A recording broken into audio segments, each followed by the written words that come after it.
Okay, how are you guys? Today with you our podcast Theory Lab, and in this episode we're gonna talk about sleep and your host Arshan Saijan and your guest, our guest is the one that who doesn't need introduction and because he was a host in the previous episode, so uh, and his Karim Sardor. So, hello everybody. My name is Sardor, as Sajan introduced it. So, I'm a student who switches from school to school. So, but if we talk about sleep, first of all, be always skeptical of the information I would we talk about in this conversation because I'm not a sleep researcher. We are just enthusiasts of science who want to share our knowledge. But feel free to listen to it and enjoy the scientific observations. Okay, let's begin. So, why do we actually need to somehow consider the sleep or consider the concepts or the theories about sleep as scientific? Well, why do we actually need to add sleep into our science or into our science-related tools? Yeah, like first of all, in 20th century, in the end of 20th century, everybody like started to consider about their health, fitness, exercise, but and it was good. Like public started to improve their health, try to always exercise and reduce their this kind of fat consumption. They improved their diet in general, but one thing that like a lot of the consequences and the reason of the Alzheimer's disease, cancer, a lot of this devastating diseases was basically sleep. And one of the researchers, the leading sleep researcher, Massive Walker, brought this issue to the public with his groundbreaking work. So the reason why we add sleep to our the science mostly sleep in one word is non-negotiable because Mother Nature mm, so intricately just crafted and just designed a sleep that if we don't take, we will be deprived of all of the benefit it confers. And we'll talk about it later, but uh, sleep, one thing that can help us reset our brain and mind. So that's why if we take our sleep seriously, we can alleviate most of the diseases uh, as well as just balancing other factors in our life. Okay, well, that's clear. So, let's talk about. There's a one question that always somehow that struggles me because I cannot find answer for that. Well, that is, do we actually need to acquire the what? Do we need to nap? Well, yeah, that's a really controversial question, but napping is found to have numerous amount of benefits. It can help us in immune system improving benefits. It has lots of memory consolidation benefits, and it has it has a benefit of reducing Alzheimer's, cancer, and observations confirm this. But we have to be critical of this. First of all, we need to be critical of the duration and timing of the sleep. First of all, what I mean by duration is that if you take a sleep more than 20 or 25 minutes, it would lead to negative consequences. If you take 20, 25, that's cool. That may be like beneficial. And more than this, for in two reasons would be negative. First of all, if you sleep more than 25 minutes, it would be kind of a snack before your sleep, like snack before your meal, because we have hormone called adenosine, which basically means our wakefulness, like hormone. When we are like during the day we accumulate this hormone in order to gain this sleepiness, and when we hit our head to the pillow we instantly just sleep. So that's why adenosine has to be kept at a balance, but when you nap more than 25 minutes, you will lose these adenosine levels and you will be less likely to sleep at your regular schedule, because most people try to like sleep at particular time, and when they nap they would ruin the schedule. And the other reason is that when you nap more than 25 minutes, basically what you would do is that like you would uh, basically, I mean, when you nap, you will latch onto this adenosine levels and you deactivate and lose your adenosine levels.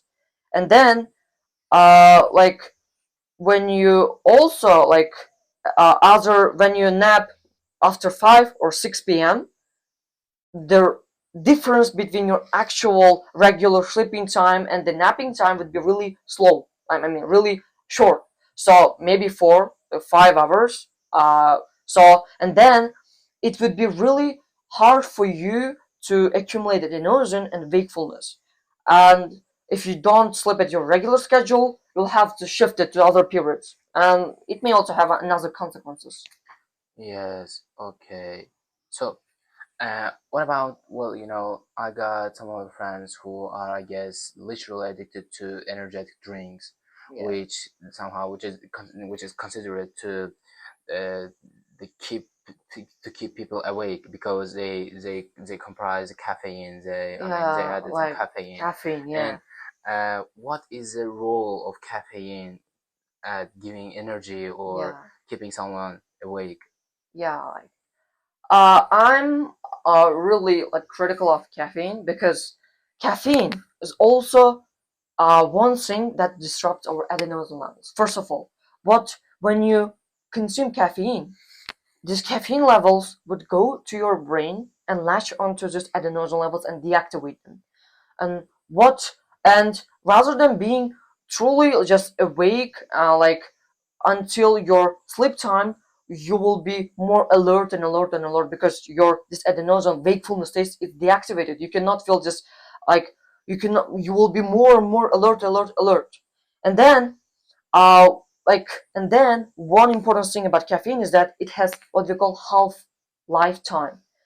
And caffeine's detoxing time is 12 hours. And after half life, because it's 6 hours, its whole life is 12 hours, and its half life is 6 hours. And once you consume caffeine at maybe 1 p.m. or 3 p.m., like afternoon, what you would do is that after 6 hours or maybe 7 hours, you'll not be able to sleep.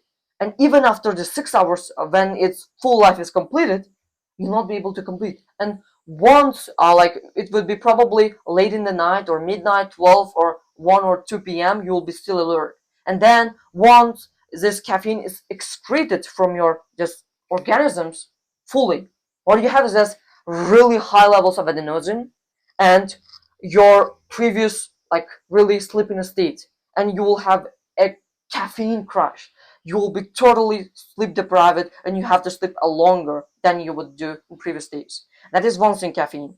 And another thing is that caffeine makes people anxious, like really anxious, because I think like this energetic drinks has also like high amount of caffeine, and when you drink that late in the night, most of the time, as you know, when these people drink this energetic things containing caffeine, what they would do is that uh, they would try to sleep, and they try to think about this worries, something happened during their day, because in these days we would not truly reflect on our lives. We would always experience some kind of events, but we would not like reflect on their consequences of what happened. For example, you may have experienced some sort of fight, or maybe like really bad event with your mother, your family members or friends. And if you don't reflect on this, caffeine will trigger this bad event. And when you sleep, this event comes to your mind, and it will be almost impossible to sleep. Yeah, That's it. Just it will anxiety inducing this chemical, first of all. And one thing about caffeine, that like I think most people, like even this Matthew Warhol, is not critical of is coffee, because uh, after the sleep research of him, he found that if like basically coffee is not like fully caffeinated. There have maybe other components. Yeah, yeah, Yeah, in in coffee, addition to yes, yes. coffee. Like I'm not saying that's espresso, other type of caffeine, or like just drinks. But coffee, he said, like Matthew Walker, has a lot of benefits. Yes, which confirm it. It is true that like uh he even wants like he wants to drink coffee every day because like if you drink in the morning, it is not a problem because you'll be able to like digest this caffeine like until your sleep.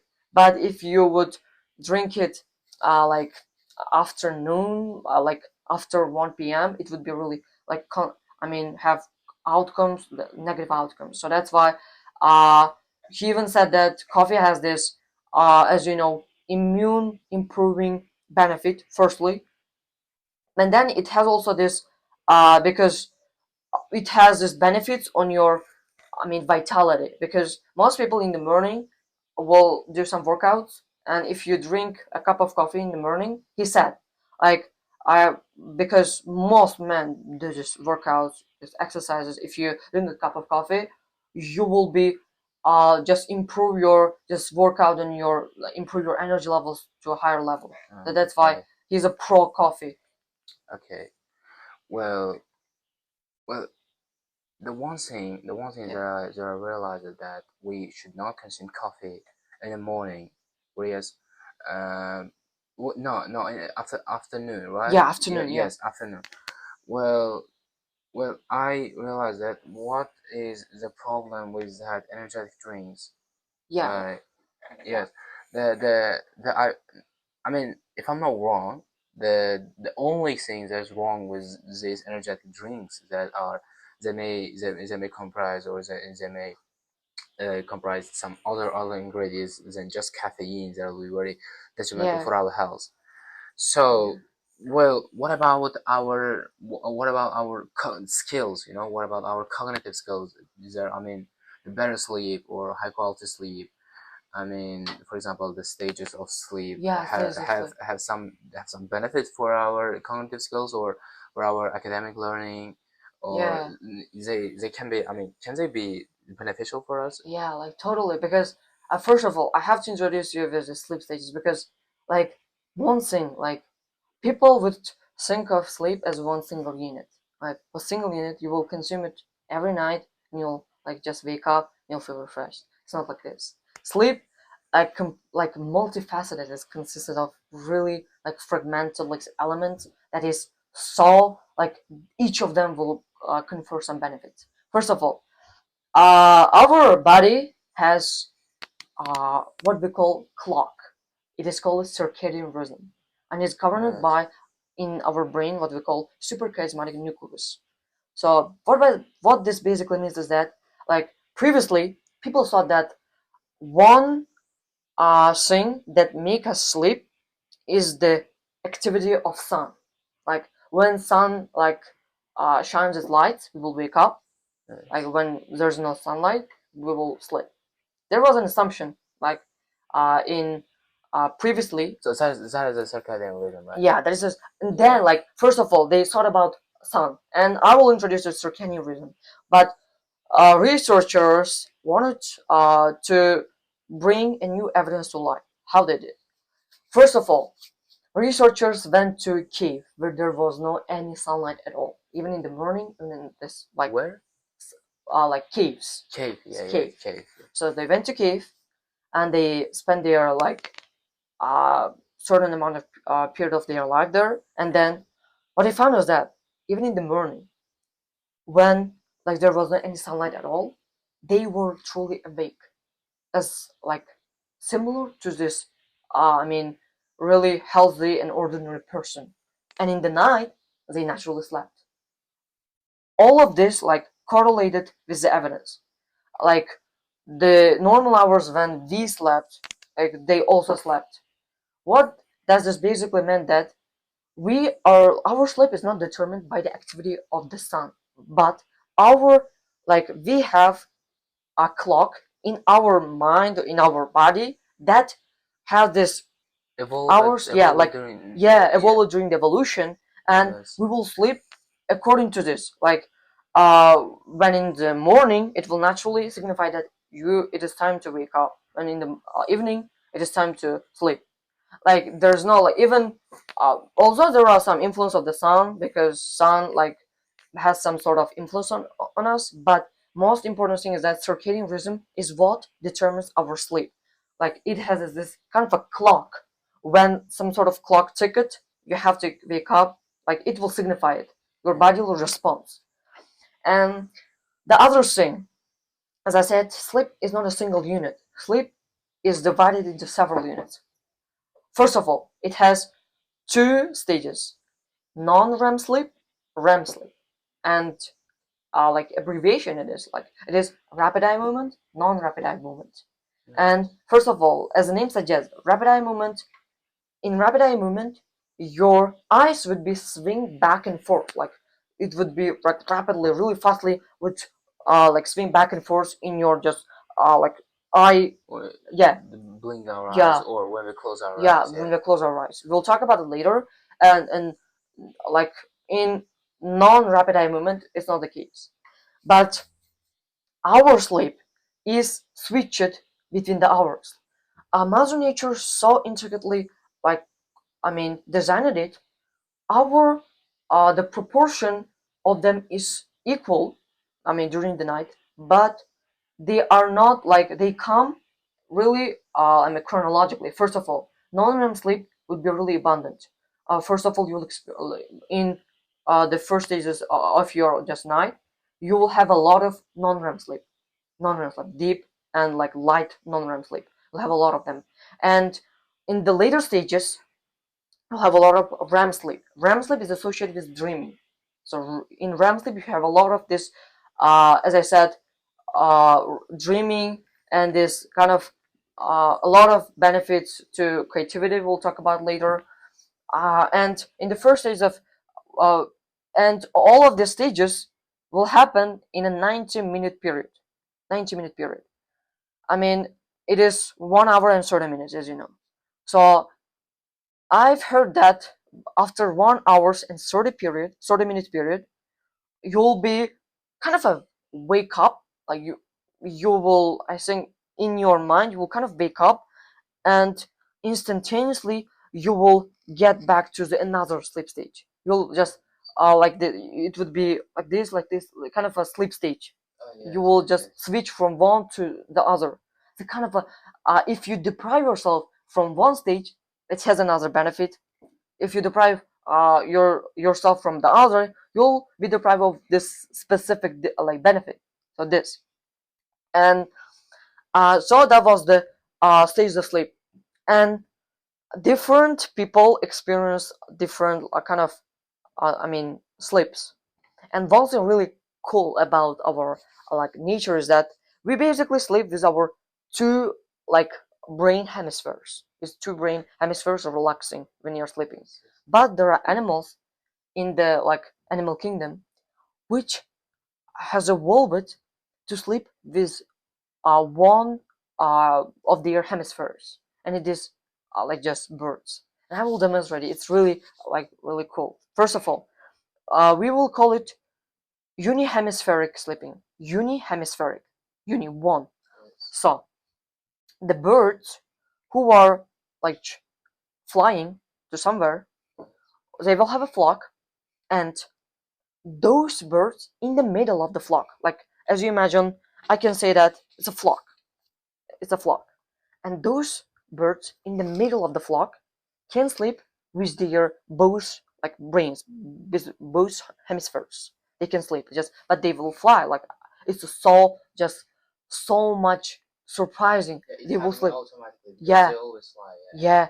And then those in the middle sleep with their two brain hemispheres. And those unfortunate birds in this two ends, Yes, two yes. ends, they will sleep.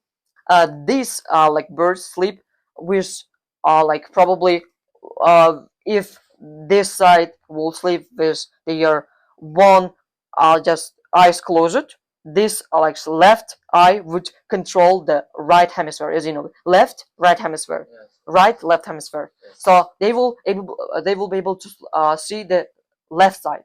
and you're then they're flying. And those unfortunate guys at this far end will just close their other side, like left, and they will have this right eye, and it will control the left hemisphere. And then what this flock have, after all, this side have this like 180 degrees, like left side, and those this side have right side at 180 degrees, and they have this 100 like 360 panoramic view of where they're flying. Yeah. That's really intricate, as you know. That is but the capacity required to achieving this, I mean, unihemispheric sleeping is so much complex, is so much hard, that we couldn't really acquire. People like have not this capacity, but those, and also dolphins have also this capacity, uh, because they will also just swim, like, as you know, they one of their eyes would be closed, and they would sleep like this because they would not be more susceptible to the predation outside. Because, as you know, if they maybe sleep, one other this predator might kill them.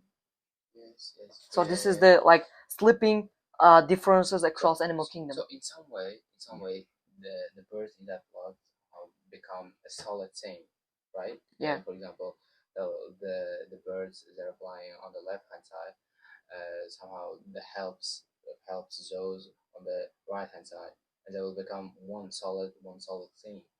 And in this way, they will not somehow get rid of, or they will not somehow lose their flock, right? Yeah. So, and also, I mean, the thing that you talked about somehow arose one question in me, that, well, you talked about an experiment that is conducted by researchers Yeah. in the cave, that they slept in the cave for several days, and they slept as we sleep, as we sleep in our cozy beds, or in our bedroom, with the sun, with sunshines, and with the lights of sun. Whereas those researchers in the caves, somehow they managed to sleep like us.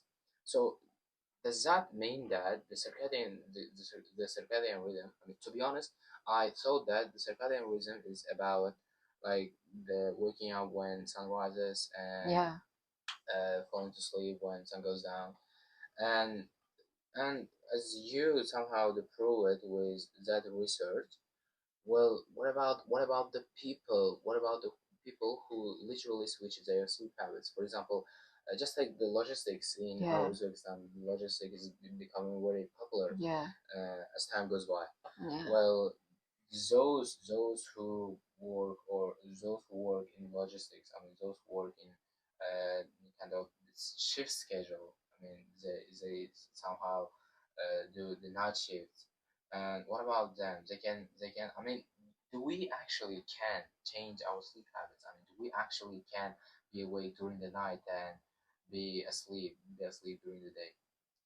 Well, I have to talk about one thing. Like, there is a what we call chronotypes in sleep. What I mean is, basically, we have morning larks and evening owls. As you know, just morning larks, those who wake up early, evening just owls, those who would sleep really late. First of all, Mother Nature, as I said, is sleep is really complex. I have to tell. uh those we don't have, like, in our society we associate sleep with laziness, as you know, like those who sleep more, like those who sleep less, past 11 or maybe past 10 is lazy. But when I read this book, I came to another conclusion. First of all, if we talk about evolutionary from an evolutionary perspective, the reason why we have this, those who like go to bed really early and wake up really early, and those who go to bed really late and wake up late, is the fact that our mother nature made humans less likely to be susceptible to predation.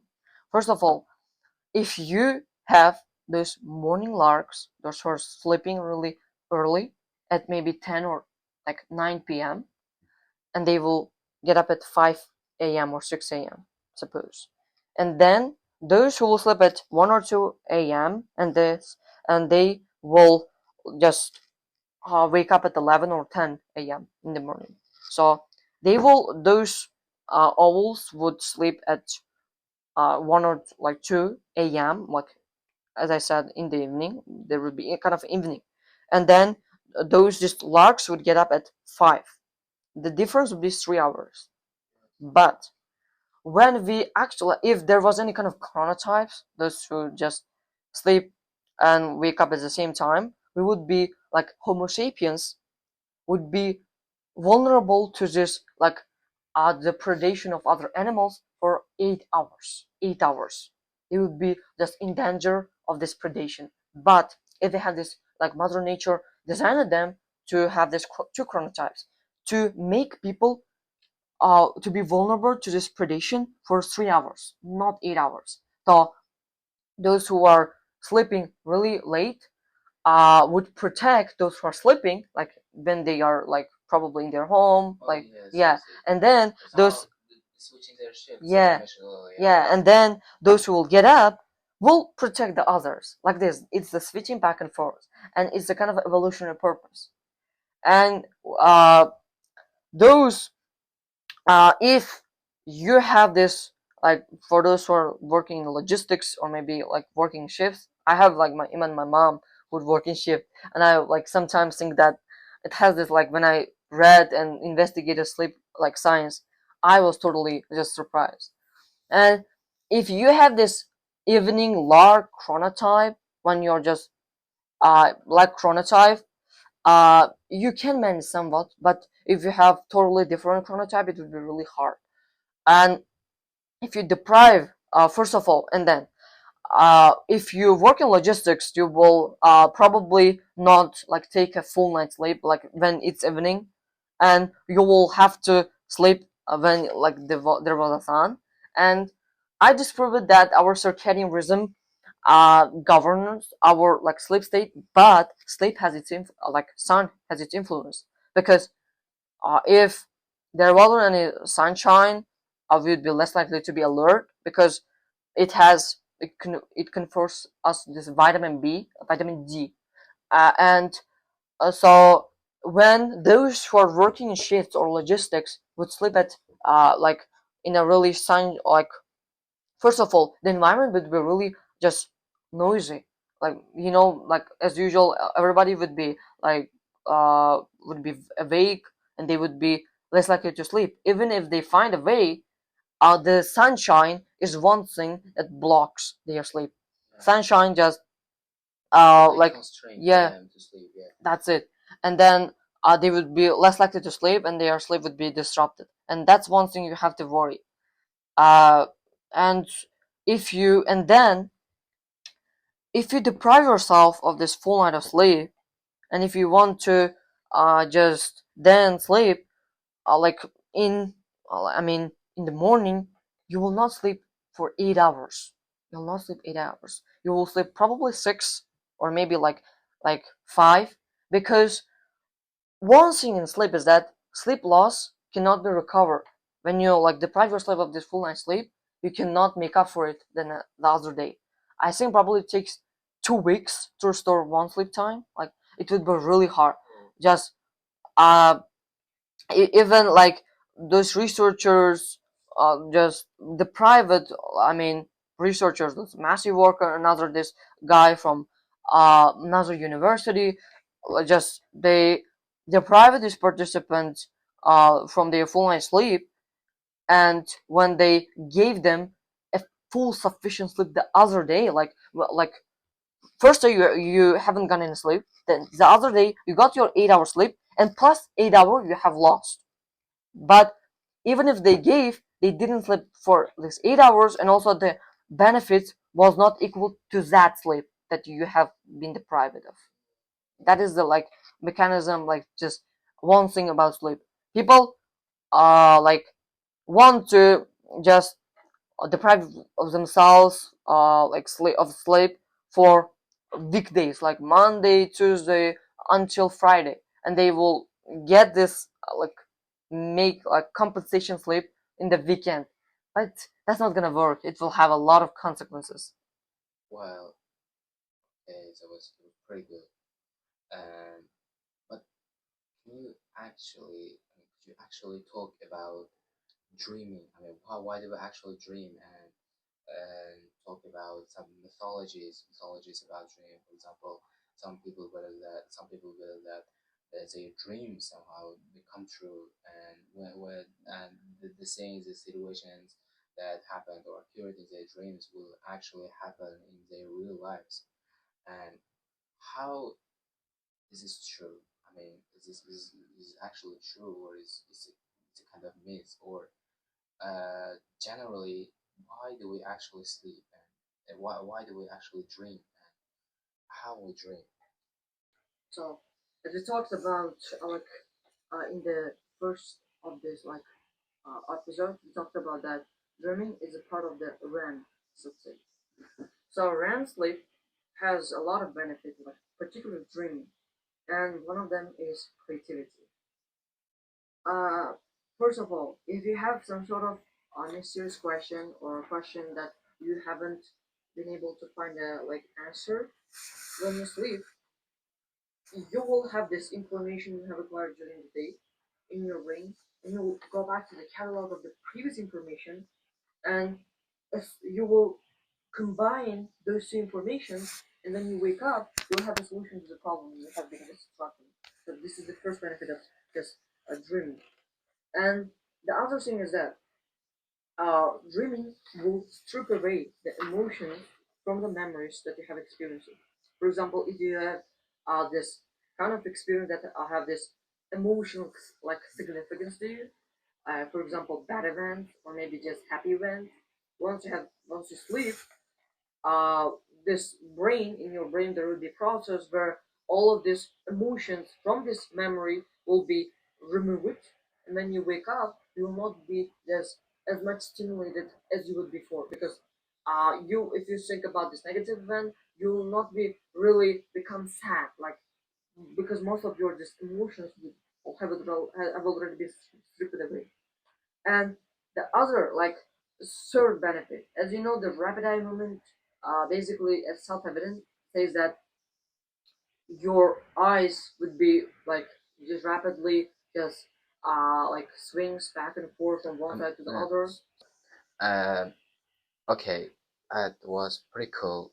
Well, and let's talk about what, for example, um, I'm not bragging myself, but I recently started working. I recently started workouting, and Yeah, some weighting some weighting some weight, lifting some weights, yeah, and gaining some muscles, etc., etc.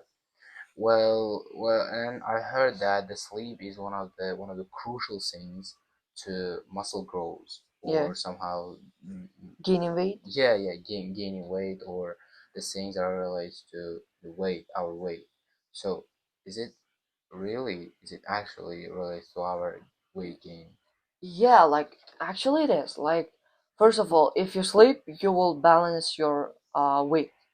The scientific observation, like evidence from this, comes from the fact that when researchers deprive it, like there is essentially two hormones in our body which regulate our just appetite. First is leptin, the second is ghrelin. Leptin signifies satiation, satisfaction with your food. Like if you eat something, it is leptin that indicates that you are totally full, don't eat. And the ghrelin, on the other hand, it will hormone of hunger. It will just signifies that you're not satisfied. And when researchers deprive participants from their sleep, they their leptin levels, the satiation, decreased by 18%, Oh, and then ghrelin increased by 28%. What this suggests is that you have experienced two risks. First of all, not only your satisfaction hormone decreased, which means that you're not able to say that you are not hungry, that you're not full, that you're full, and but also you have experienced more and more hunger by 28% increase. Like you'll feel more hungry and you'll feel less satiated, which means that you want to eat more and more. And it's also one of the culprits to eating more. It's like consuming a lot, and you inevitably, like if you just don't consider this, you'll gain a weight. And the other thing is that researchers made a like massive worker himself made a like kind of experiment when they first of all the private one like participant group of participants of their sleep, and the other group of participants received their full night sleep, and then they showed those two groups the images of both healthy and unhealthy products. Healthy products is leafy products, just vegetables, and the other just like grains and Kale. this, yeah, all of them. And then unhealthy is chocolate. There's those Has products that yeah. is susceptible to making you this obesity, and then what they found is that when you're sleep deprived, you're more likely to reach out to those unhealthy meals. And in order to make their experiment more reliable, researchers after the experiment, like you don't know whether just participants preferred healthy choices over unhealthy ones because they thought that like if they choose just healthy ones, they would be considered like a good person. So after the experiment, they promised those participants to take the product, like to consume the product they have chosen. For example, if you have chosen this unhealthy chocolate, they gave this participant a chocolate and they wanted, like they ate it. So those who sleep deprived consumed unhealthy products more than these healthy ones. So when you're sleep deprived, they found that the brain structure, as you know, the prefrontal cortex, in Yes. particular the impulse control, like in Yes. the Yes. prefrontal cortex, when like you are controlling this little this impulses that comes out like impulses, as you know. So it created hedonistic way of eating, which means that you will be more likely to opt for things that are like sugary, that are not healthy, so that's why their impulse control was impaired by depriving them of sleep. Yeah. Okay. Well, do you have any implications?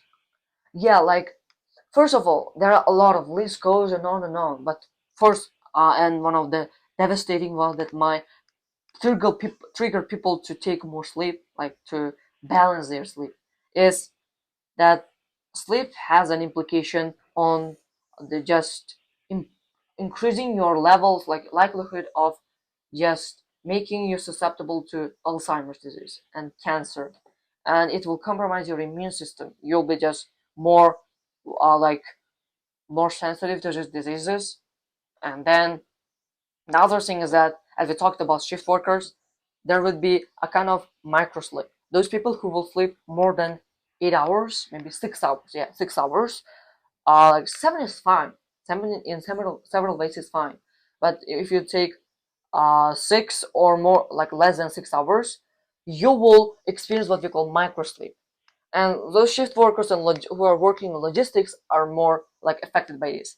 Basically, this means that if you are driving, if you are doing something, there would be some sort of in a millisecond or second, your all of these bodily functions, all your even eyes would be paralyzed in a second. Microsleep. Like in a second, you'll be just paralyzed, and if you're just driving on the road, who knows? This 1 second can also determine whether you will be crushed into the like machine or like you will experience accident. So it's one Yes. of the things that sleep can induce.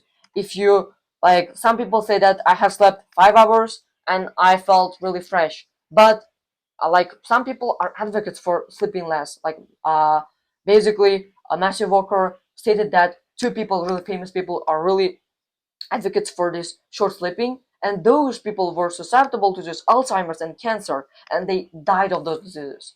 And surprisingly, that may be because of their just depriving themselves of sleep. So it is this micro sleep. And so one of the devastating consequences are those. Well, okay, so could you tell us some recommendations or some Yeah, books? Because I realized that you did mention yeah. the Math Walker in your speech and during our podcast. Well, could you give us some recommendations or the sources or resources we can use to somehow the to, the precise information or Yeah. to have a thorough information about sleep? Well, sleep. Like I have honestly, uh, I have read Why We Sleep, which is a book of Matthew Walker. It's the first like sleep book in the like industry in Yep, the sleep world itself. related book. And then I have like listened to many podcasts of Huberman, like as you know, this researcher neuroscientist, and then Matthew Walker himself. And one of the resources is podcast, like listening to podcasts. It's just as simple as listening and then reading a book. And once you read this book, you'll be amazed. Like just he used it so much as scientifically, like it's easy. Like it's not really so much hard for people. Like there is no a lot of this scientific thing that you might not understand, but there's simple words like scientific investigations that will give you this insight like of how you can balance your sleep. Yeah, that I guess somehow that helps us because uh, I presume that this book, I mean, While Sleep, Yeah, is academically written, which yeah, means is that book is full of some the perplexed words like it will very somehow somewhat difficult for an average person to understand some words because of the yeah, terminology. And when we I guess I presume that when we read academically written books like The Way We Sleep, then we will have somehow we will expand our the yeah, yeah, outlook because in an academically written book I know that the you will have a chance to somehow acquire someone's knowledge who spent at least six yeah. or 5 years to just research, to just investigate, to just delve into this topic. Yeah, like Matthew Walker himself was it was really spontaneous topic. Like he was a neuroscientist and he came into the sleep when he was a PhD. Like he was just doing his PhD at university and he just basically spontaneously. Like it wasn't this planned decision. He came into the sleep investigation, and once like he realized this importance of sleep, he became really interested. Yes, Yeah, yes. and about implication, about recommendations. First of all, regularity. Everybody like as you know, our brain expects regularity, and we have to expect it because if you wake up at certain amount like at exact time maybe at certain amount of time and wake up at that time you will be just not only feel the satisfaction but also your sleep levels would be really good because as you know this chaotic schedule like is not count for sleep and then apart from regularity it is like sunlight like shift workers would really struggle. But for you, like if you're sleeping at this regular schedule in the night, I like there is a scientific observation investigation that if you like be in a blackout, if you just like turn off your lights, you will be amazed that you will feel more sleepy, and try to just try to like expose yourself to like try not to expose yourself to light like as you know even sun like even this artificial light sources is really harmful. Blue light from our Yeah, electronic devices. yeah, Yes. even this artificial sources is also really harmful because they have this light uh because our eyes would just instantly solve it and this triggers our mind not to sleep. And then it's ambient temperature. The setting we are sleeping is really crucial. And if you're sleeping in a room, like in order for you to sleep, you have to drop your ambient, this room temperature by like by 1 degree Celsius in order to like stay asleep and fall asleep. Yes, yes, yes. That's it. And Well, I realized that. I mean, I somehow noticed that you were talking about the night routine, yeah, right? night routine. Yeah, The sleep routine. And as for the regularity, well, I guess the people who are from, I guess, the Islamic countries are, yeah, they're, I guess, very difficult for them yeah. to wake up Really. after the dawn because, well, for example, just take our country, Uzbekistan, where the 95% of our population are Muslim, Yeah, and that's why, I guess, we are somehow evolved. I mean, we are somehow, acquired some habit that we cannot we I mean we we cannot be asleep after the dawn, yeah, because we have prayer, and yeah, we got some things to do, yeah, before the dawn. Well, that means, I guess, yeah. yeah, that's, I guess, that relates to the regularity. Yeah, first of all, I think every religion has their own just specific just rituals. Yeah, So that's why like I think uh regularity not only means that you have to just like sleep at like sort of like early and then really wake up at 5 or 6 a.m. It doesn't mean like this. It means that you have to set a certain amount of like hours for your sleep. Like exactly, you have to tell yourself that I will sleep at that time. So like every religion, as I said, has their own rituals and sleep. Like you can allocate some time like other like I mean, you can take naps, as we said, but as I said, make the duration 25 or 20 minutes. It is the most important thing, and don't fall asleep after 5 or 6 like p.m. because, as I said, the difference between your actual sleeping time and the napping time would be really short. And the we talked about napping. Uh, and the last thing is caffeine. Just yes. try to restrict your caffeine consumption like as we said afternoon. So this is the most crucial thing that might disrupt your sleep. If you balance those factors, you're gonna be better off. Okay, Sardar. Well, I have to mention that the Sardar is one of my best friends, and thanks for coming and sharing your knowledge with us about sleep, and thanks for giving me some the concepts and theories about somehow to improve my sleep routine. Well, thank you guys. You were with the Theory Lab podcast, and our guest has been Karimov Sardor. So thank you for everybody. It was truly insightful. Yes, I was able to share the knowledge I've been learning for a long time, and I yes. really strive to just share it because as we said, sleep, like most people are not aware of the significance of sleep in our country, especially. So I think I was able to share my knowledge, and I'm really grateful. Thank you. Okay, okay. We're also glad to give you the chance to share your knowledge that you've been preparing for a long time. So, thank you. Thank you.